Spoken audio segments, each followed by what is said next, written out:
Morning KS family. আমি কবিতা আবার একটা নতুন ব্লগ নিয়ে তোমাদের সামনে চলে আসলাম। সকালবেলায় জানোই রান্নাবাড়ি শুরু করতে হবে, তার আগে তোমাদের সাথে একটু কথা বলে নিলাম। চলো রান্নাঘরে যাই, তাড়াতাড়ি মাছটা ধুয়ে রেখে দিয়েছি, আগে মাছটা ভাজতে দিয়ে দিই, আবার আসছি তোমাদের সাথে গল্প করতে। কড়াইতে তেল বসিয়ে দিয়েছি, দেখো মাছও ধুয়ে টুয়ে রেডি করে রেখে দিলাম। এবার তেলটা গরম হলে মাছগুলো দিয়ে মাছটা ভাজতে দিয়ে দেবো।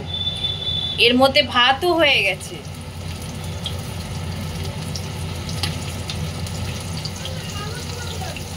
মাছের ঝোলের জন্য দেখো আজকে মাছের ঝোলটা করব আলু আর ডাঁটা দিয়ে, সজনের ডাঁটা আর আলু দিয়ে ভাজতে দিয়ে দিলাম। মাছের ঝোল হয়ে গেল, একেবারে লাল লাল করে একদম ডাঁটা দিয়ে আলু দিয়ে দারুণ হয়েছে খেতে। দেখতে তো খাসা হয়েছে, খেতেও দারুণ হবে আশা করি।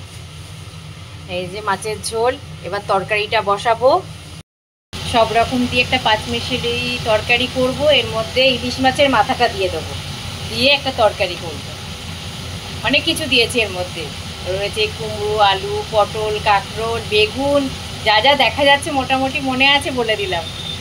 এক কাপ চা হাতে চলে আসলাম তোমাদের সাথে গল্প করতে।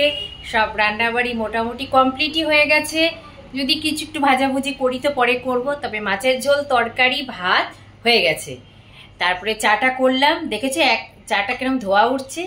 ধোয়া ওঠা চা নিয়ে চলে আসলাম। এবার চা খাবো, দুটো বিস্কুট আর চা দিয়ে খেয়ে তারপরে আবার বাদ বাকি কাজে, টুকটাক কাজে হাত দেবো।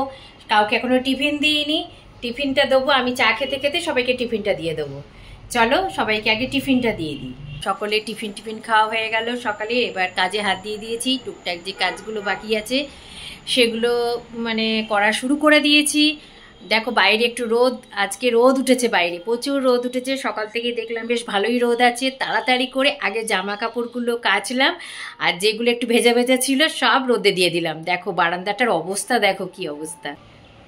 বৃষ্টির পরে রোদ উঠলে তোমাদেরও এরকম অবস্থা হয় বলো?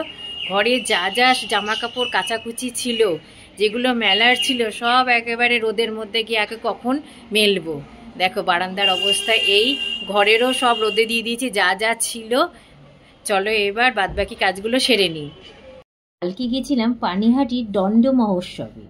অনেক দিন ধরেই যাবার ইচ্ছা ছিল, কিন্তু কোনো না কোনো কারণে সেটা আর হয়ে ওঠেনি। কথাই বলে না, ভাগ্যে না থাকলে কোনো কিছুই সম্ভব হয় না। কিন্তু এবছর সেই ইচ্ছেটা পূর্ণ হলো। এই উৎসবের মূল আকর্ষণ হলো প্রভু নিত্যানন্দের, প্রভুর ভক্তদের প্রতি তার অগাধ প্রেম ও করুণার প্রতিচ্ছবি। এই উৎসব দই, চিড়ে, মিষ্টি ও অন্যান্য খাদ্য সামগ্রী নিয়ে মেলা বসে, যা এই উৎসবের আনন্দ ও উদ্দীপনা সৃষ্টি করে। এই অনুষ্ঠানটির সূত্রপাত হয় প্রভু নিত্যানন্দ ও তার ভক্তদের নিয়ে। পানিহাটি রাঘব পণ্ডিতের কাছে এসেছিলেন, বসেছিলেন গঙ্গার তীরে এক বটবৃক্ষের তলায়।